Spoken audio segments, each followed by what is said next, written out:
I've analyzed several of the objects that he's removed over the years. There's just an incredible difference between strongly suspecting that something like this is true and knowing for sure. I feel like I know for sure at this point. It completely changes the paradigm with which you view the world, knowing that this information is really the truth. I think that we need to get this information out to the general public, let people know that there is a much larger world out there beyond what the standardized, sanitized textbooks and the media and government are telling us. I work in the carbon nanotube field. Let's take a minute to cover carbon nanotube technology, so everyone watching understands the gravity of the presentation you're about to review on alien implant analysis from the presentation from MUFON. I want you all to imagine a material 100 times stronger than steel, that's lighter than a feather, and more conductive than copper, all while being less than the thickness of a human hair. That's what carbon nanotubes are, and why they are one of the most exciting breakthroughs in science. These carbon nanotubes are tiny tubes made of carbon atoms that are rolled up like a straw. Think of them as super straws, with supernatural level powers like being stronger than diamonds, allowing us to engineer This system has a unbreakable lot to teach materials. us. It heals broken branches, self-organizes, and can even be taught to play a simple game of Tetris. DARPA aims to refine this technology to connect individual neurons. This would give much finer control, reduce noise, and speed up communications between a human and a computer. DARPA's website confirms the news, also citing that among the program's potential applications are devices that could compensate for deficits in sight or hearing by feeding digital, auditory, or visual information into the brain at a resolution and experiential quality far higher than possible with current technology. And faster than silicon, allowing us to engineer computers 1,000 times faster than the fastest system today. This technology was derived from sources out of this world. But it just so happened to turn out that these objects contain carbon nanotubes, probably as the electronics of the devices. These objects gave quite large carbon nanotube signatures.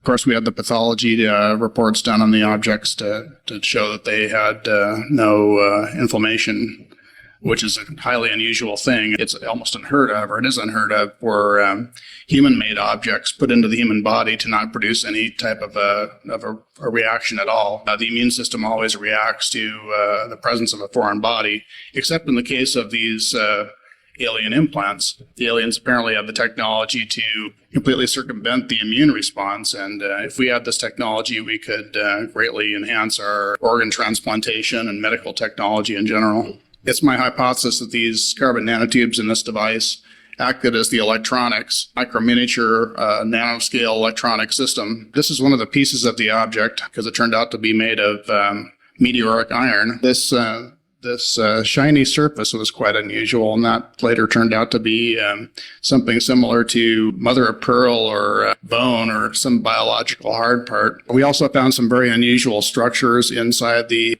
metallic portion of the piece, nanocrystals. We hypothesized that perhaps these crystals were the source of the radio waves that we saw. They may have been used to produce various frequencies of radio waves, like some of the old crystal sets. And these pits were all over the metal as well. These appear to be deliberately introduced nanostructures. I've never seen anything like this before. The evidence was pretty clear that this was a nano-engineered device. They found these strange pores in the metal that almost look like they may have been passageways for capillaries. If so, then perhaps it's a port in the device to allow real-time analysis of the patient's blood.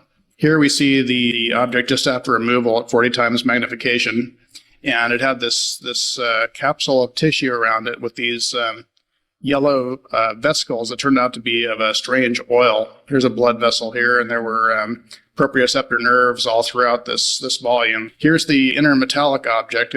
This black is a black non-hydrated iron oxide. Here's the metallic object, metallic portion of the object at higher magnifications. Here's 100 times, 200 times, 500 times.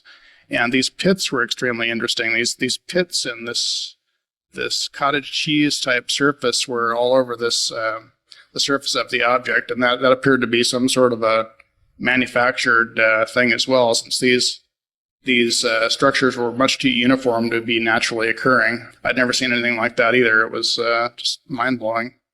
After one really interesting thing is after removal from the tissue, the object was cut in half. I tried to cut it using Dykes, and that didn't work. I tried a file, that didn't work either. And so I called Roger and said, "Roger, I can't cut this thing." And so he took it to a machine shop. They tried diamond tools, and diamond tools would not cut it. I suspected at that point the material was an advanced iron carbon nanotube metal matrix composite. The machine shop said it was the hardest stuff they'd ever seen. It appeared much harder than anything I've ever seen before in my life. And the object was successfully cut finally using a high-power laser. Here you see half of the object after the cut. The nanotubes appeared to be dispersed very evenly in the metal. Here's one of these nanofiber bundles I was talking about that appeared to be the main connections to the device. They're about 10 microns across and extend for several millimeters sometimes in some of the ones I've seen. The coating kind of had a rough surface and had these pits. Here's a good shot of one of the pits and grooves that were on part of the coating. A very unusual shell-like structure. And here's a close-up of one of the pits. They have these central things like a central peak of a crater from the moon or something. It's pretty certain that they must function as nanoelectronics, because otherwise the objects could not have been emitting radio waves. Both of them were emitting radio waves prior to removal, and a couple of the frequencies turned out to be deep space communication frequencies. It appears to be manufactured iron alloy carbon nanotube metal matrix composite. The coating contains pits and nanofibers, and these are probably related to the function of the device.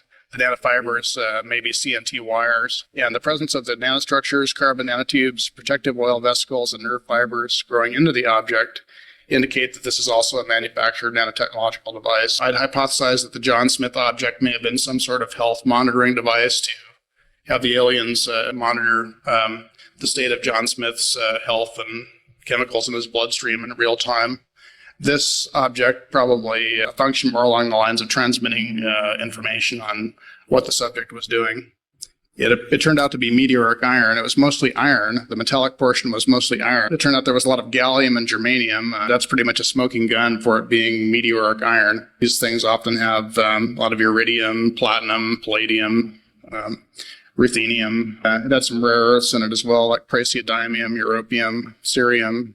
Here's the very interesting part. Indicates that this metal did not come from our solar system. Every element on Earth has a certain pattern of isotopes, and in elements heavier than carbon, they only vary by a fraction of a percent, maybe 0.5% at most. If it varies by much more than that, then it's definite that it came from off the Earth. We're seeing percentages of variation of well over 2%. Here we're seeing a 3% variation in copper-63 and 3% in copper-65. Dr. Kuntz, our colleague, did an analysis and came to the conclusion that from the boron data that this came from a solar system that began its evolution approximately 80 million years in advance of ours. Here's our scientific conclusions about this object. The iron appears to be meteoric in origin, and there's numerous features in the implants, such as biological tissue, sodium chloride orthorhombic nanocrystals of varying size, carbon nanostructures like nanofibers, nanoribbons, nanotubes, and unknown structures and networks like the pores in the metal. The similarity to biological material of the outer coating may be responsible for the patient's lack of immune response to the object. That gray outer membrane appears to be a electrically conductive proteinaceous membrane that's very tough to cut through, that maybe the interface between the device itself and the nervous system. The main connections of the device appear to be large carbon nanotube bundles, like little wires almost, about 10 microns in diameter.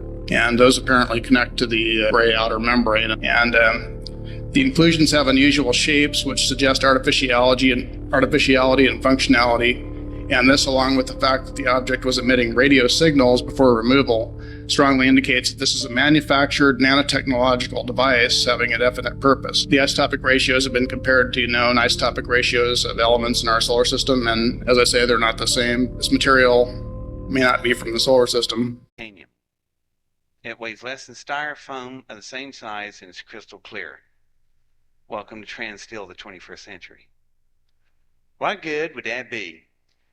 With this process, there's a way for me to take it down to a fiber system. Well, what good is that? You got your little girl. She just came over to you. You zip her up in her little jumpsuit that weighs no more than my shirt. She goes out and plays in the front yard. She gets caught in a gangland crossfire. She's hit about 6, 7 times by a 9mm soft-nose hollow point. She goes down from the impact. She gets up crying because they feel like bee stings. She comes running in and hands these things to you that looks like pennies.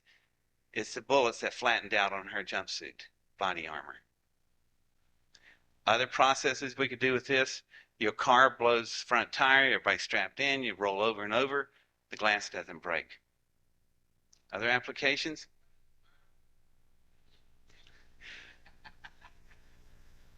There's one in every crowd, buddy. Because I hadn't gotten a good year with it yet. These are all applications, and there's more applications than I could possibly think of. But you could really do some tremendous technological jumps here with this type of technology, and it will be occurring.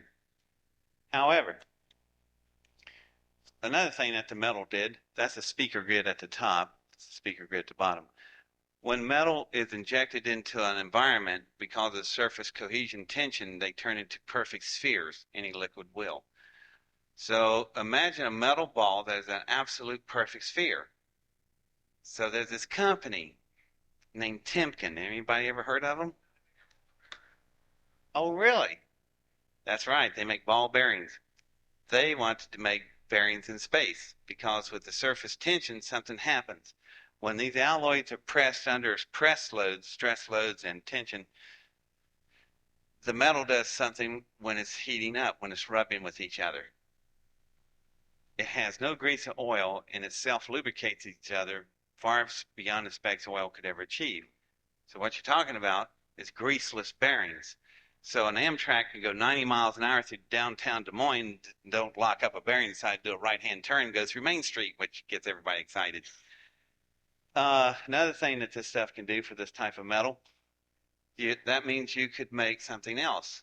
So enter this other company. They want to make cylinder wall sleeve pistons and rings and main bearings, bring them back, assemble them on Earth to an automobile engine. It could guarantee you 500,000 miles on this engine without needing a drop of oil. That company is called BMW, your West German automaker. So they'll be running that experiment very soon. Now, let's talk about a medical arena. On the medical arena, we're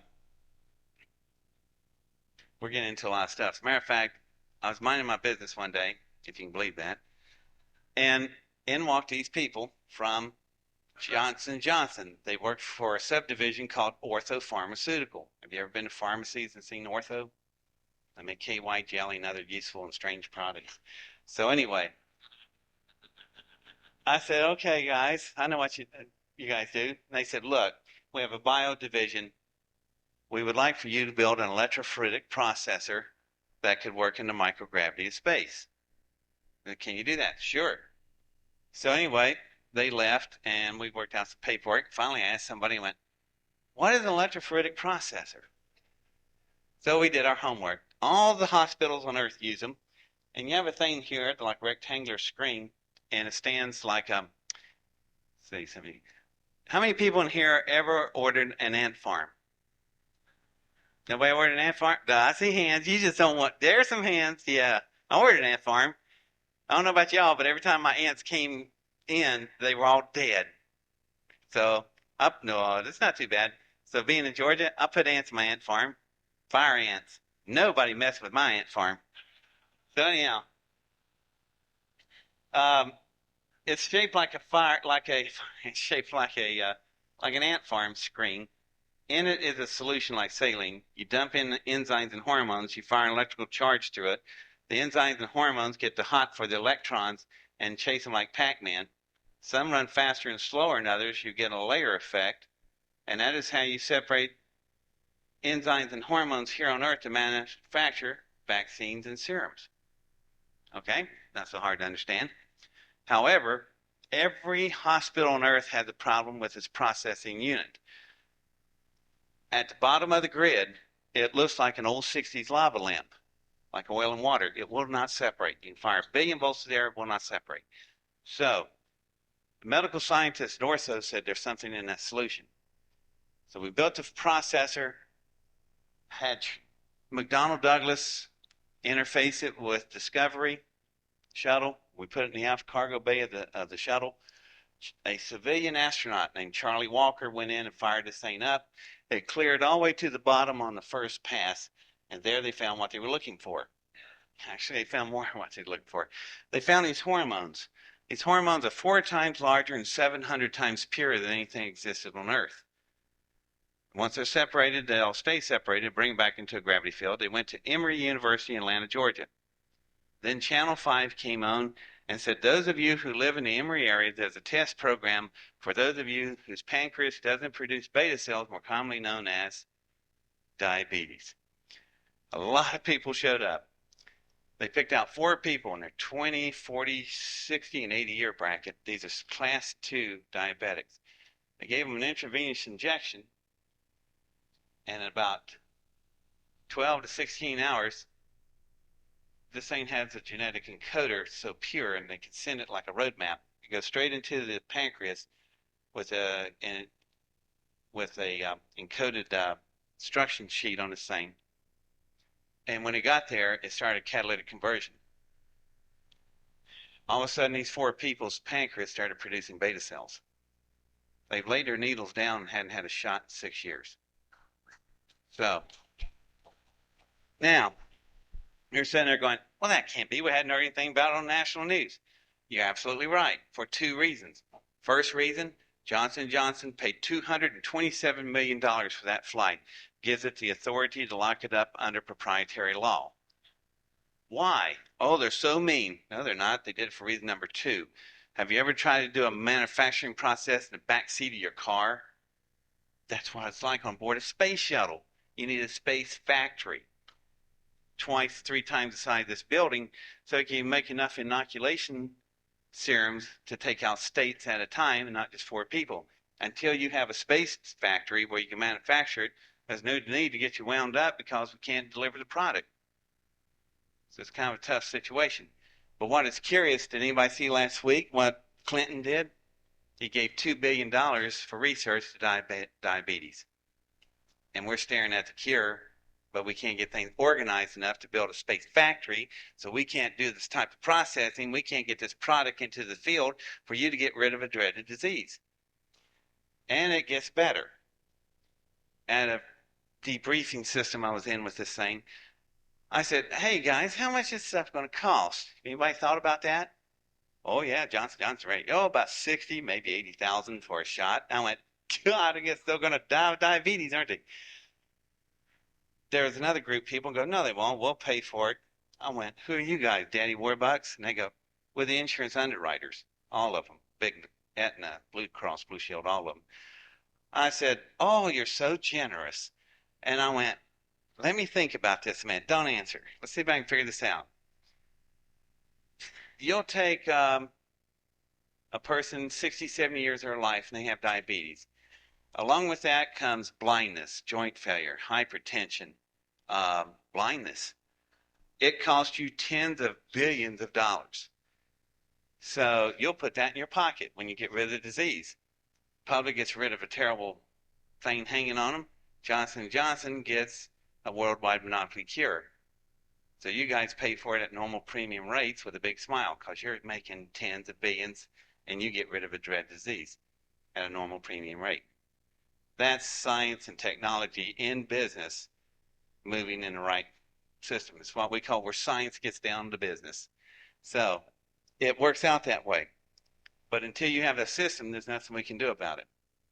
Now, you might ask yourself, how come you don't hear about all this on national news? Good question. Do you know where the National Technology Transfer Center of NASA is? I know you think I'm making this up, but you can verify it real easy. The National Technology Transfer Center of NASA's divisions, their address is Jesuit College, Wheeling, West Virginia. What in God's name is the NTTC doing inside a Jesuit college in the middle of nowhere? And I know it's nowhere because I was born just to the south of the place. Well, go ask the Pope of Pork Barrels, Senator Byrd. And that system was moved out of Washington, D.C. into that Jesuit college. Call 1-800-555-1212. Ask for the National Technology Center and Jesuit College in Wheeling, West Virginia, and they'll give you a 1-800 number and you can talk to them. And ask them, what are you guys doing there? See what kind of answer they give you. It's the technology transfer system has been treated like an unwanted stepchild by NASA because a president named John F. Kennedy had wrote an executive order ordering NASA to make available to commercial divisions the science technology that are discovered. They hate that. NASA hates being told anything. Do you know how NASA is built? Do you know how the structure works? Do you know who's in charge of the space program? Gore. The Vice President of the United States is in charge of the space program. It's been that way since one time Dan Quayle ran the space program. So that's why they can't get their spelling right on the manuals down there. But anyway, it was designed that way by Senator LBJ when he was under President Eisenhower. You got Ike to set that system up, knowing that he will be a VP for sure, which he was. Then he built Houston so he could tell his voters, look what I brought you. Houston's never been needed from day one. You think the Cape can't do what Houston does? Of course they can. It's total redundant. It's politics at its worst. So you had this megalomaniac running around named LBJ that was doing this kind of system. So anyway, that is how the structure of the space program is set. And did you know this?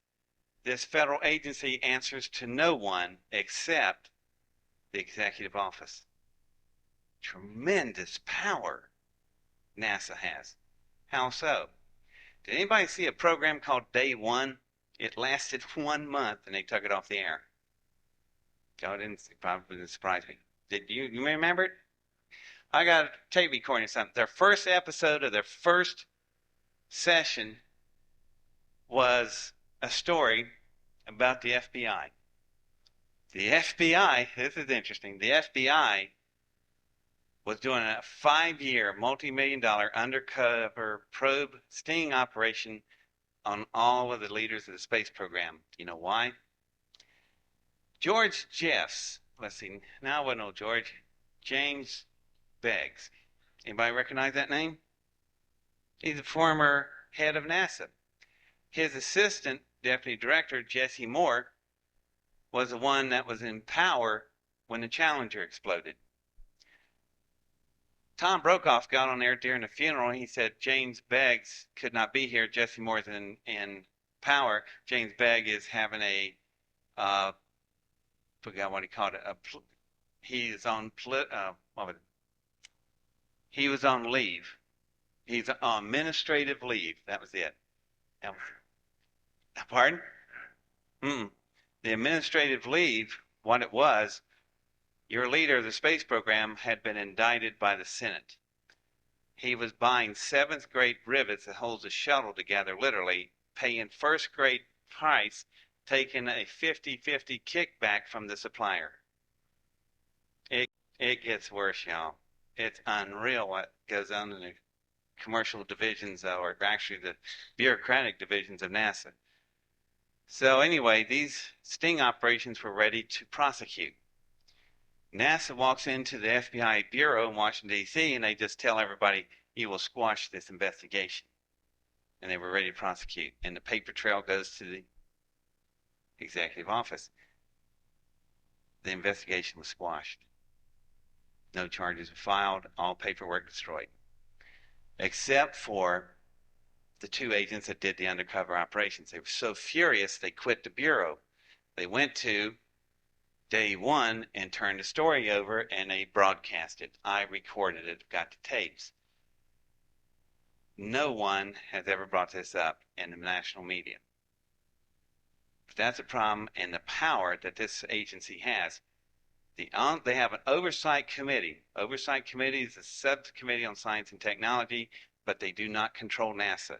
Only this agency has to report to the executive office. There's not another agency in the federal system that has that system set up, which means they are totally uncontrolled. I think you better start paying a lot more attention to NASA. There is a lot more going on that you don't know about. So, yeah, I'll tell you what, there's just so much stuff on this thing. There's the electronic crystals.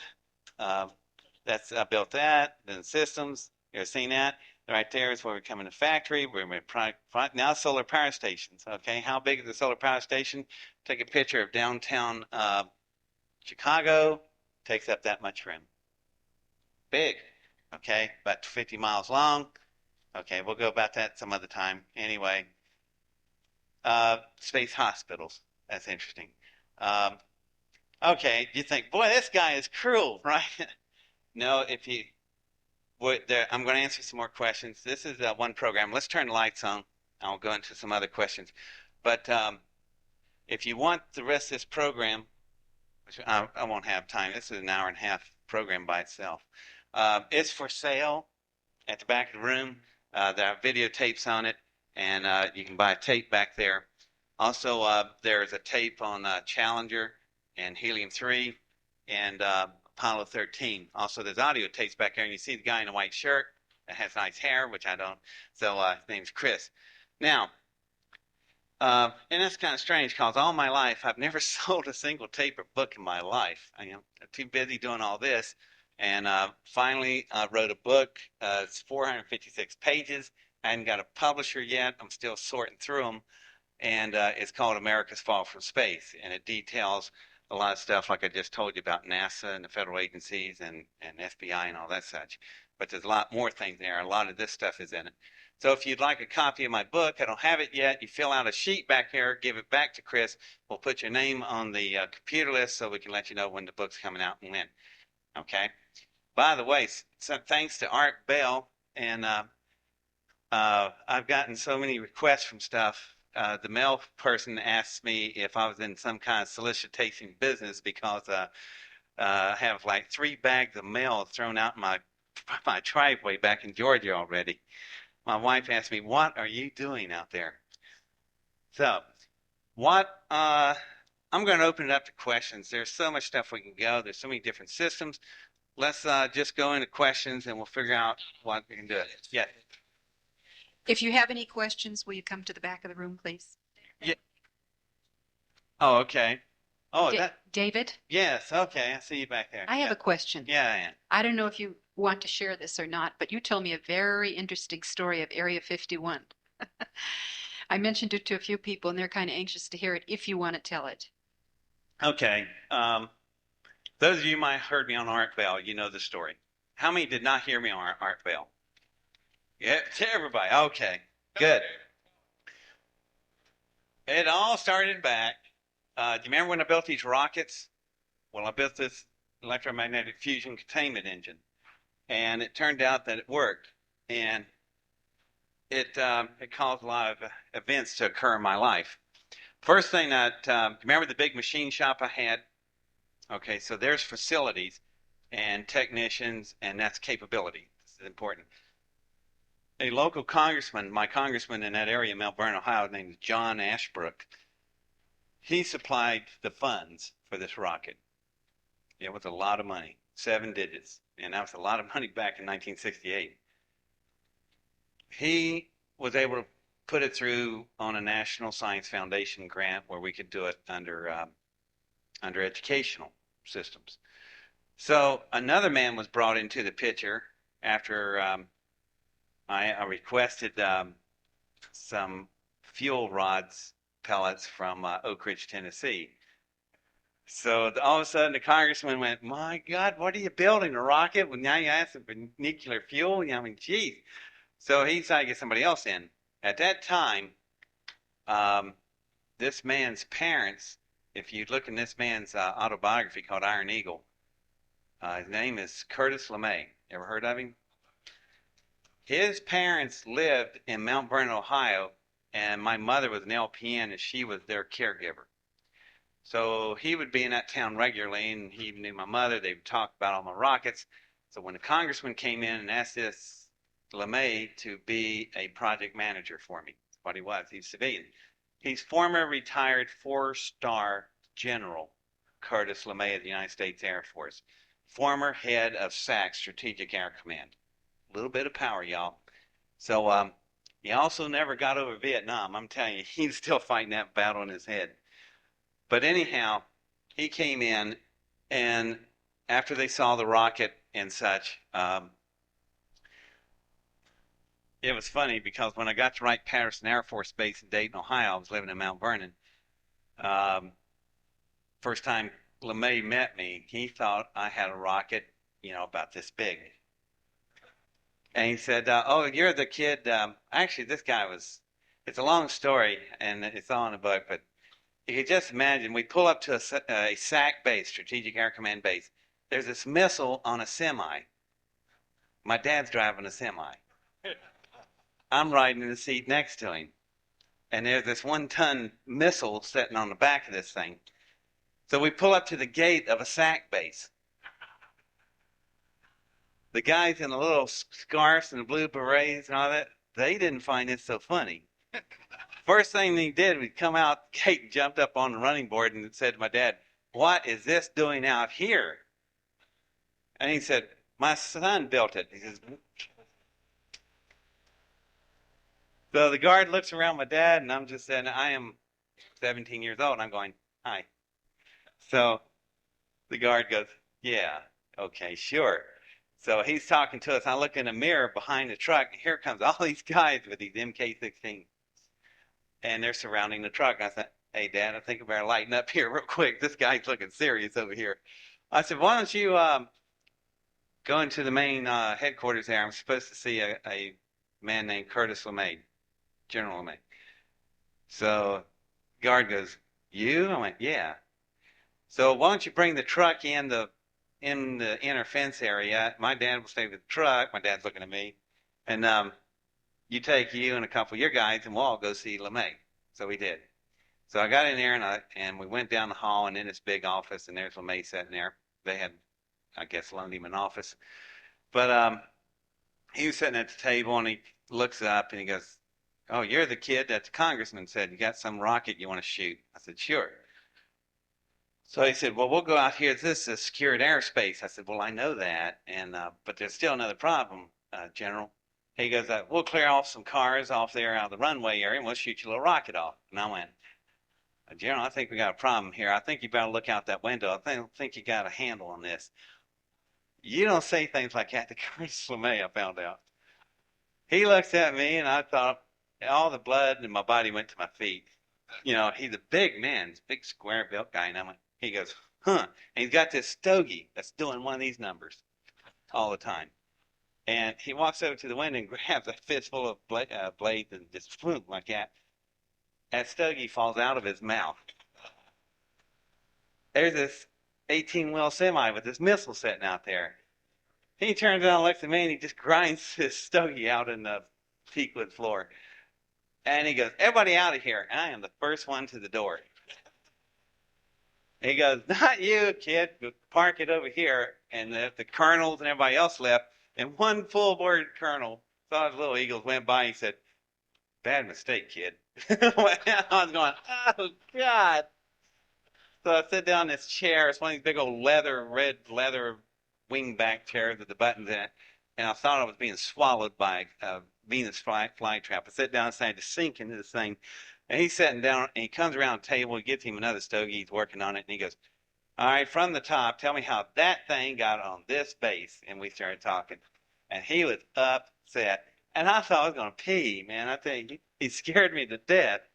And but I got to talk to him, and he's a really nice guy. And that sounds so strange. 4-star general, had the nuclear might of the planet to vaporize the world, and you go, he's a really nice guy if you just understand him, So anyhow, he was nice, and he sent me to out of Wright-Patterson, my rocket, myself, and a couple other people, Colonel, got on a C-141 Starlifter, and we were sent to White Sands, New Mexico. Now we're going to fly this thing.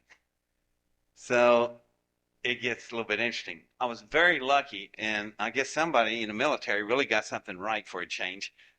This colonel is more than not administrative colonel. He is a rocket propulsion expert and a full colonel. So he understands things, and I don't have to take all day explaining. I started telling him about the engine. And he goes, "You built what?" I said, "A fusion containment engine." And he goes, "You're kidding." I said, "Come on back here." So we're in the plane, we're back here, and we get in the bay, and we open the, I slide the panels back. He looks at it and he goes, "Oh, God," you know. And I said, he said, "How old are you?" I go, 17. He goes, "Going on at 92. So he said, "That's incredible." He said, "How many people know about this?" I said, "Well, that man that scared me to death named LeMay and you, and I don't know who else, congressman." He goes, "A congressman? Oh, God." He said, "Son, you're in a lot of trouble." I said, "What?" "I just built an engine." He goes, "Yeah, but you don't know. If we get to White Sands and a black jet shows up, look for people coming off of, they'll be wearing black suits with mirror sunglasses, and they are people coming from DOD." And I went, "What in God's name is DOD?" You know? And he goes, "Department of Defense." Don't ever trust anybody that comes from a place called DOD. So anyway, we get there. We're there for a few hours at White Sands. We're getting the missile unloaded, and we're in the hangar. Here comes a black DC-9, and it lands. Outsteps these people in black suits with mirror sunglasses. Long before Men in Black. So one guy stepped off with him, and he looked different. He was in a little khaki outfit, and he was a small, frail guy, but I recognized who he was because Warner von Braun told me about this guy. And I knew Warner since I was 12 years old. All these rockets are built. So this guy came up to me, and his name is Dr. Arthur Rudolph. Ever heard of him? He is the chief senior architect of the Saturn V engines of the Apollo space program.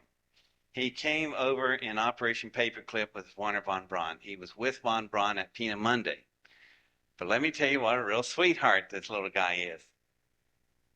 On May 24th, 1985, he was deported back to Munich, Germany by the Mossad, the Secret Service of Israel. There he was placed in a jail in Munich, Germany till he died. He killed 100,000 Czechoslovakian Jews in metalworks in Peenemünde when they were building the V-2 rockets. He'd hang them from rafters. You make one mistake on one engine and it'll hang you. He fed them sawdust and water, so the water would expand the sawdust, and he'd keep working until they died.